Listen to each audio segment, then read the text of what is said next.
வணக்கம் விவசாயிகளே. இன்னைக்கு கலை மேலாண்மை பத்தி நான் உங்களுக்கு சொல்ல போறேங்க. என்னடா 2 to 3 டைம் இந்த கலை மேலாண்மை பத்தியே சொல்லிட்டு இருக்கான், மறுபடியும் இதையவே சொல்றான் அப்படின்னு சொல்லி யாரும் தப்பா நினைச்சுக்காதீங்க. குறிப்பா இந்த ஒரு மாசத்துல நமக்கு வரக்கூடிய போன் கால்ஸ்ல வாழை சாகுபடி பண்ணக்கூடிய எல்லா விவசாயிகளும் இந்த கலை மேலாண்மை பத்தி நிறைய டவுட்ஸ் எங்கள்கிட்ட கேட்டாங்க. அதுல ஒரு 3 டவுட்ஸ் மட்டும் இன்னைக்கு நான் கிளாரிஃபை பண்றேன். அந்த 3 விஷயத்தையும் ஒரு தகவலா நம்ம கொடுத்துடலாம். அப்ப எல்லா விவசாயிகளுக்கும் அது போய் சேர்ந்துரும் அப்படிங்கறக்காக தான் இந்த வீடியோவை நான் மேக் பண்ணி வச்சிருக்கேன். இந்த வீடியோவில் என்னென்ன டாபிக்கை நம்ம கவர் அப் பண்ண போறோம் அப்படின்னா, களைக்கொல்லியில 2 வகை இருக்கு வாழைக்கு. அதுல எதை எப்பப்ப யூஸ் பண்ணணும் அப்படிங்கிறதையும், ஃபர்ஸ்ட் டைம் களைக்கொல்லி அதாவது கண்ணு முளைச்சு ஒரு 30 நாளுக்குள்ள நீங்க களைக்கொல்லி அடிக்கிறீங்கன்னா என்ன மாதிரியான முன்னெச்சரிக்கை நடவடிக்கைகளை நீங்க கடைபிடிக்கணும் அப்படிங்கிற 3 டாபிக்கை பத்தி தெளிவா நம்ம இந்த வீடியோல பார்க்க போறோம். வீடியோக்குள்ள போறதுக்கு முன்னாடி நம்ம சேனலுக்கு புதுசா இருந்தீங்கன்னா நம்ம சேனலை மறக்காம சப்ஸ்கிரைப் பண்ணி வச்சுக்கோங்க. இந்த தகவல் பயனுள்ளதா இருந்துச்சுன்னா உங்களை மாதிரியே இருக்கக்கூடிய விவசாயிகளுக்கும் ஷேர் பண்ணி விட்டுருங்க. சரி, வாங்க வீடியோக்குள்ள போலாம்.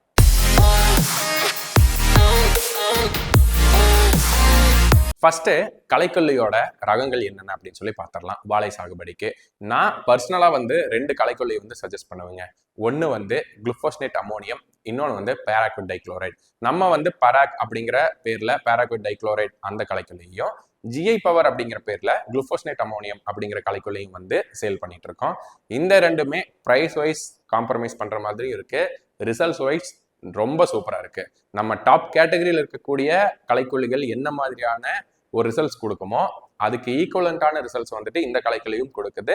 நம்மளுக்கு ஒரு லெசர் பிரைஸ்ல கிட்டத்தட்ட ஒரு 100 ரூபாய் டு 150 ரூபாய் வரைக்கும் நம்மளுக்கு ஒரு லிட்டருக்கு கம்மியாகுது. அப்படிங்கிறப்ப இந்த களைக்கொல்லியை நம்ம சஜஸ்ட் பண்றோம். இதுல ஸ்பெஷலா என்ன மாதிரியான அளவுகள் நம்ம யூஸ் பண்றோம் அப்படின்னா, இந்த 2 களைக்கொல்லிகளுமே லிட்டருக்கு 10 ml. நீங்க 10 லிட்டர் தண்ணி யூஸ் பண்றீங்க அப்படின்னா 100 ml போட்டுக்கோங்க. இதுவே 15 லிட்டர் அப்படின்னா 150 ml நீங்க யூஸ் பண்ணிக்கோங்க. இந்த களைக்கொல்லியை எப்பப்ப அடிக்கணும் அப்படிங்கிறத இப்ப நான் சொல்லிடுறேன். ஸ்டார்டிங் அதாவது நீங்க ஒரு 25 நாள் ஆகுது அப்ப களைக்கொல்லி அடிக்கணும் அப்படிங்கிறப்ப நீங்க இந்த பேராக்விட் டைக்ளோரைட் நம்ம சொல்றோம் பாத்தீங்களா, அந்த களைக்கொல்லியை ஒமிட் பண்ணிக்கோங்க.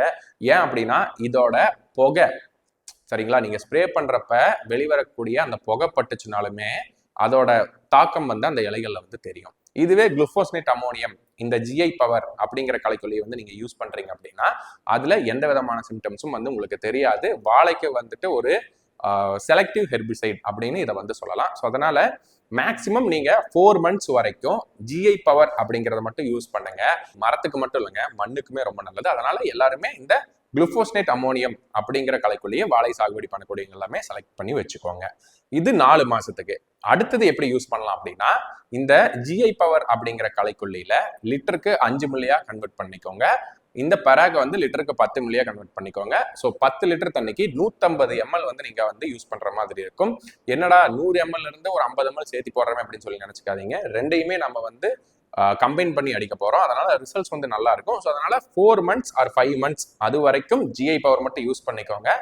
அந்த மந்த்தை தாண்டிருச்சு, 5 மாசத்தை தாண்டிருச்சு அப்படின்னா நீங்க ரெண்டையுமே கம்பைன் பண்ணிக்கோங்க.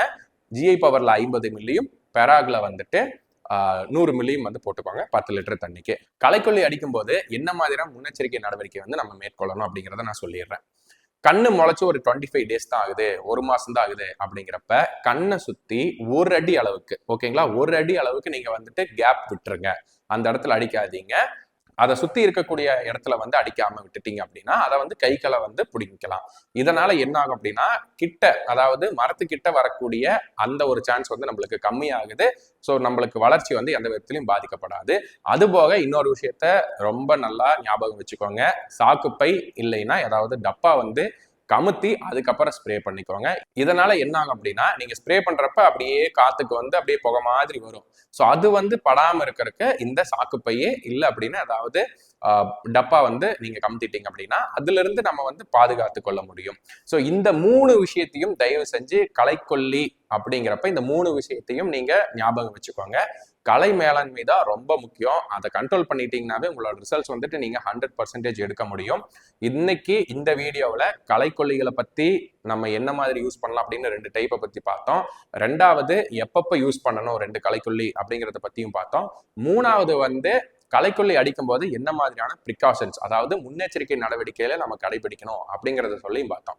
இந்த 3ல ஏதாவது டவுட்ஸ் இருக்கு அப்படின்னா கீழே இருக்கிற நம்பருக்கு வாட்ஸ்அப் கால் பண்ணுங்க. நாங்க உங்களுக்கு என்ன டவுட்ஸ் இருந்தாலும் கிளாரிஃபை பண்ணி வைக்கிறோம். ஃபீல்டு விசிட்டுக்கும் அதே நம்பரை கான்டாக்ட் பண்ணுங்க. ப்ராடக்ட் வேணுனாலும் அதே நம்பருக்கு கான்டாக்ட் பண்ணுங்க. நாங்கள் உங்களுக்கு சென்ட் பண்ணி வைக்கிறோம். இந்த களைக்கொல்லிகள் மட்டும் இல்லாமல் எல்லா விதமான ஃபெர்டிலைசர்ஸும் நம்ம கொடுத்துட்டு இருக்கோம். ஸோ நம்ம வீடியோஸ் எல்லாம் பார்க்கலன்னா போய் பாருங்க. அதுல உங்களுக்கு என்ன ப்ராடக்ட் வேணுமோ சொல்லுங்க. அப்படி இல்லை அப்படிங்கிறப்ப உங்களுடைய கண்ணு எந்த ஸ்டேஜில் இருக்கு அப்படிங்கிறதையும் சொல்லுங்க. நாங்களே ரெக்கமெண்டேஷன்ஸ் கொடுப்போம். அதை ஃபாலோ பண்ணிக்கோங்க. மீண்டும் ஒரு நல்ல வீடியோல சந்திக்கலாம். நன்றி, வணக்கம்.